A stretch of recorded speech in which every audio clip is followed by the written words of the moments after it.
able to see this day, and to pray to him to continue to protect and preserve us, so that on 7th December we can exercise our franchise and vote to change the trajectory of our country, Ghana,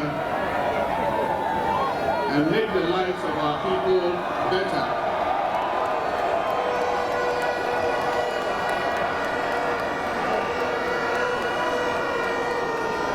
On this occasion, I'd like to thank all our supporters, our sympathizers, our foot soldiers, our activists, for the strong work that you do to keep our party strong and vibrant. On this occasion, I remember one of our foot soldiers called Wasiu. Wasiu would have been here with us. We call him popularly Apoche. For those of you who are in Asin North, he is the one who, when there was pressure, he took a cement block and raised it and fought for NDC. Today he's not with us. May Allah grant him peaceful rest. Ghana is at an important juncture in its history, and the decision that we make on 7th December is going to reflect on the future of this country. A member of the New Patriotic Party, a friend of mine and a former colleague MP, said, it's not Ghana that needs change. He says it's change that needs Ghana. Change is calling Ghana. And that's Kennedy, Honorable Kennedy Ejiofor.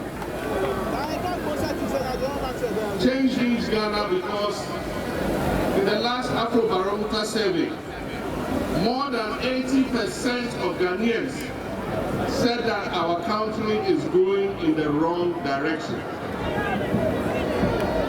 And if you are going in the wrong direction, if you are walking or you are driving and you are going in the wrong direction, what do? You change your course.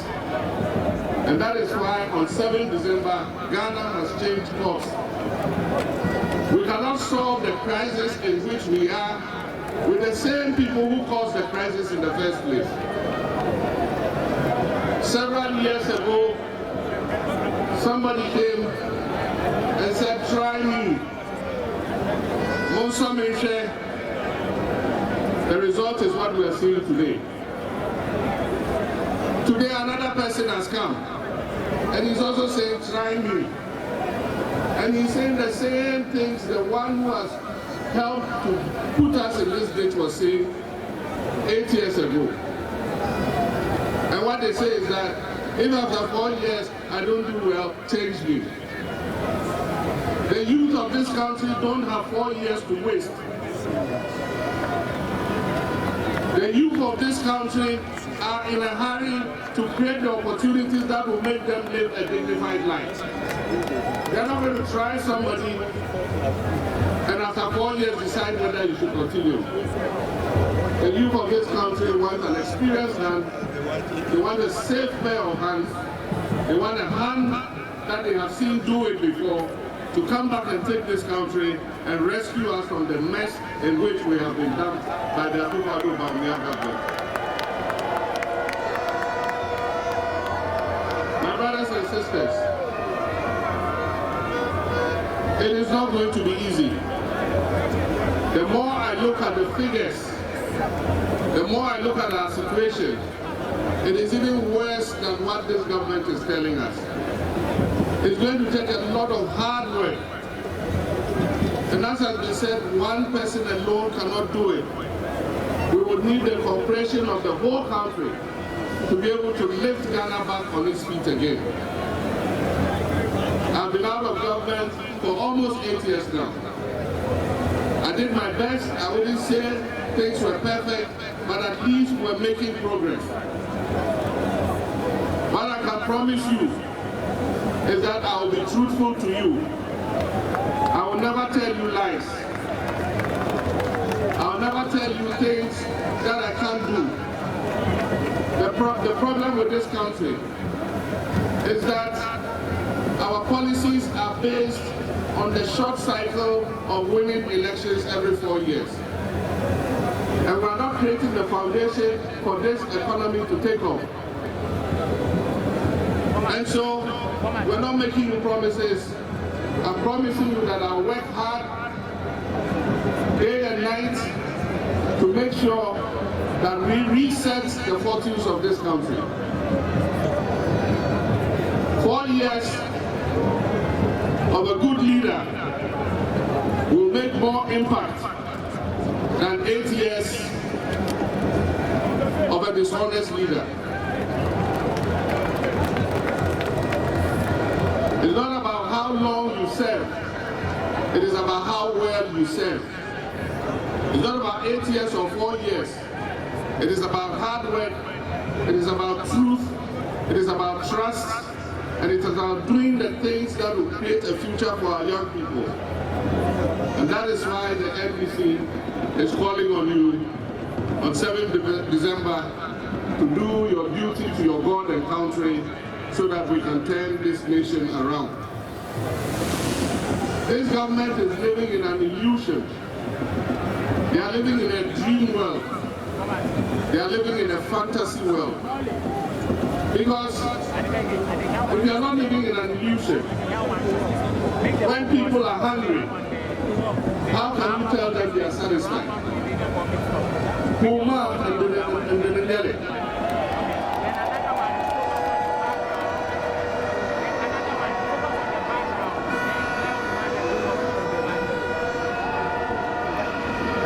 And the Nelly, Takum Palma, Takanti Yamane, and Tenya.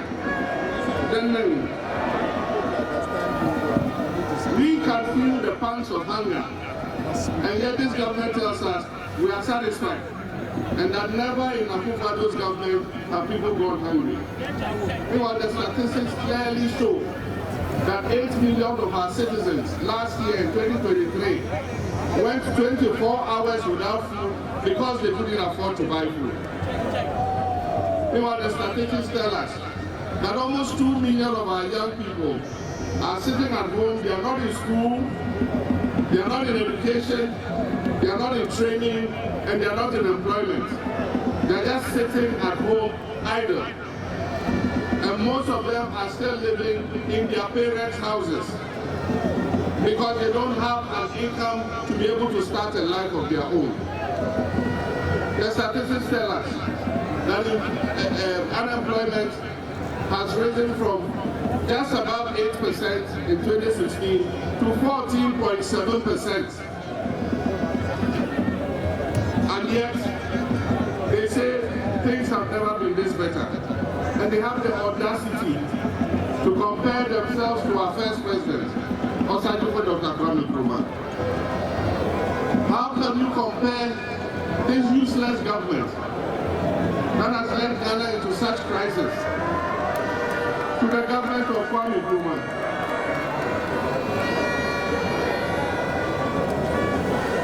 The statistics again tell us that things are not well with this country. All the statistics. For a government that said it was going to come with an economic wizard, an economic guru, and that is the reason why he was being brought to stabilize the economy and stabilize the currency. To take the CD from 4 CDs to 16 CDs and tell us that, clap for us, we've done well. If such a government is not living in an illusion, what else is an illusion? For a government that has taken inflation as far as 54%, and it is currently still above 20%, to tell us that we should clap for them because they've done well. If they're not living in an illusion, then I don't know what an illusion is. But that is the beauty of democracy. It gives us the opportunity every 4 years to make a change. And the time has come for us to make that change. The time has come for us to reset Ghana. And I believe that 4 years is enough to do the reset of Ghana. We will reset this country so that future generations can come and build on that foundation. Our intention is to ameliorate the damage that has been done. We all saw what happened in the banking sector cleaning out. The indigenous capital of Nigeria in our banking sector was wiped away with one very reckless decision. And so today, most of our people who were working in the banking sector for these banks are today unemployed, and I'm sure there are some of them here. Today, some of them are Uber drivers, some are bakers, some are even driving Aboboya and Mahama Kambu. The time has come for us to make a change. And I said when we come, we will restore for those who unjustifiably had their banking licenses withdrawn, we shall restore their licenses to them.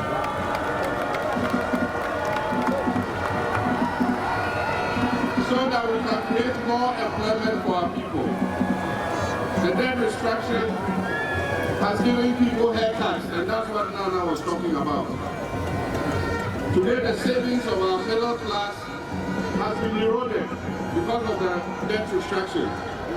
Our pensioners, and I'm sure there are some of the pensioners here, your provident fund that you used to buy bonds and other things, in order that when you go on pension, you'll be able to buy your medication and be able to look after yourself.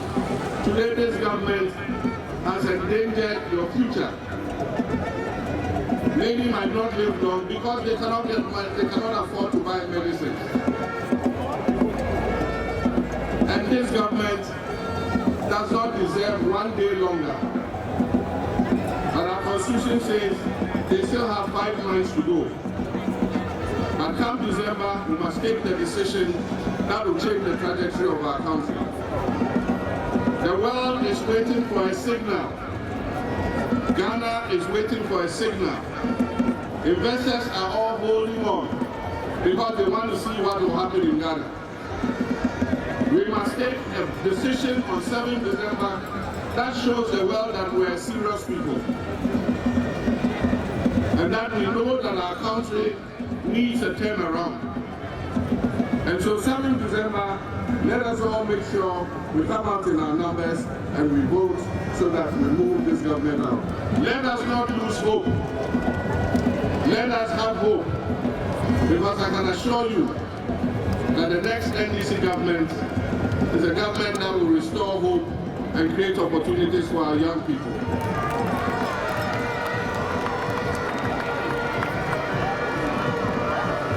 NDC has the men and the women.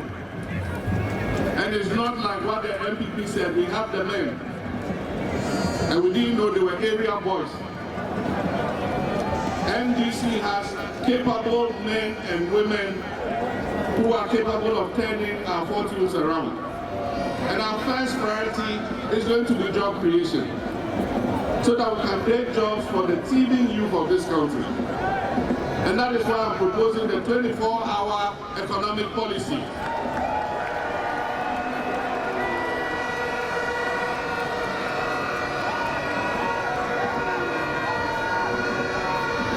The policy is going to be linked with aggressive food production and modernization of our agriculture.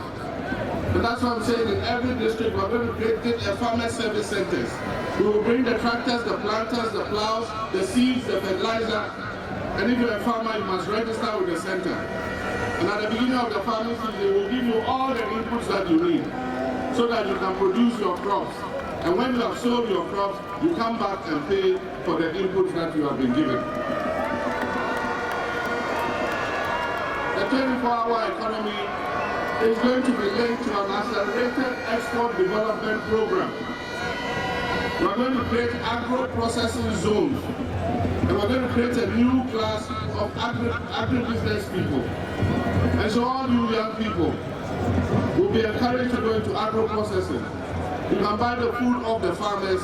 You can process it, package it nicely, either for domestic consumption or for export. And there's going to be an accelerated export development program of which I, the president, will be the chairman to make sure that we increase the exports of Ghana.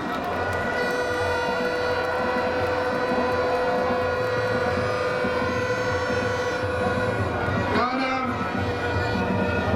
has the human resources to turn our nation around. Ghanaians are capable. Ghanaians are capable. They need the right leadership.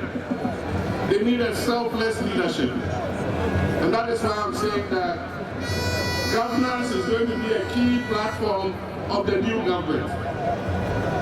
One of the things we'll continue is the work Professor Tamale started of reviewing the 1992 Constitution and amending it so that it will be a living document that guides our country into the future. We will continue the constitutional review to amend the various sectors that are holding us back. We know that the vast majority of our people want our district chief executives to be elected so that they can hold them accountable. We will look at the work the Constitutional Review Committee did, and I think that in 4 years we can forge the consensus that will amend the Constitution and make it a better document for us. Another aspect of governance will be to strengthen the institutions. We're going to work with the judiciary. We're going to work with Parliament so that we can strengthen these institutions in order that they can be the bulwark of our democracy. But of course, the most important issue in governance is the fight against corruption and accountability. If you don't want to be accountable, go and do your own business. Whatever you do in your business, nobody is coming to hold you to account because it is your own investment. But if you decide that you want to come into public service, then be prepared to be held accountable. And so I've said it and I'll say it again. For those people who have been involved in scandals and various acts of misappropriation in this government, this MPP government, we shall investigate you and we will let the law take its course.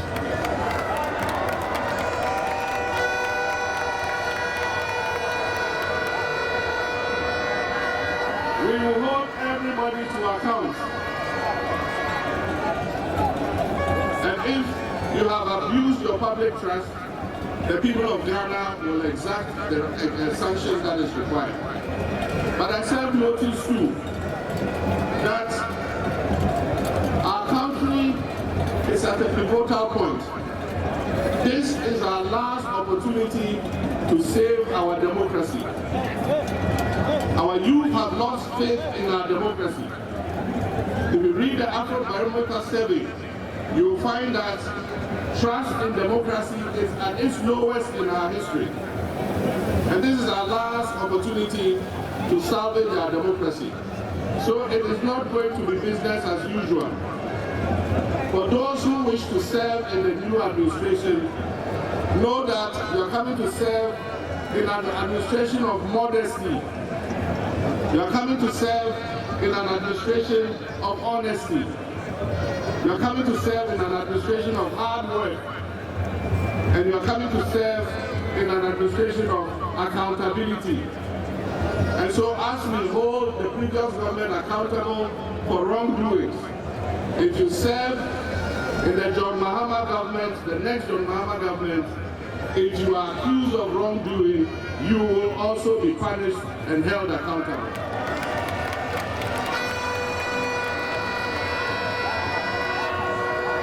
Because it is going to be asked, they say in their Akan language, Aba and Edibo Techino, Anwa and Edibo Boba.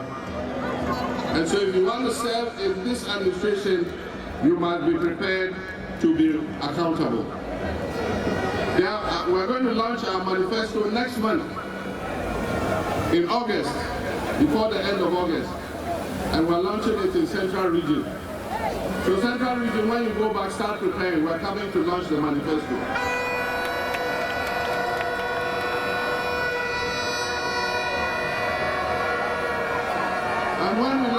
manifesto, there are a lot of interesting things there. We will spell out the blueprints that we intend to pursue to change the fortunes of our country. And let me just mention a few, and I think now not there. Our women are the majority of our population. And our women dominate the commerce, trade, agriculture, agro-processing sectors of our economy. And yet sometimes our mothers and our sisters need just 1,000 Ghana cedis to be able to use as capital for their business, and they are not able to get it. And that is why, as Nana said, we're going to set up a National Women's Bank. It is going to have its branches in the markets, in all the places that women do business. Your bank, your women's bank is going to be there. And it will be responsible for giving you small credit so that you can grow your businesses and be able to look after your families. We know that it is the mothers and the sisters and the women who, when they get a little money, they take it home and look after our children. And so if we empower the women, we're empowering ourselves. Ladies and gentlemen, we are going to improve the free SHS. We are going to improve the free SHS. We are going to work hard to remove the obnoxious double track system.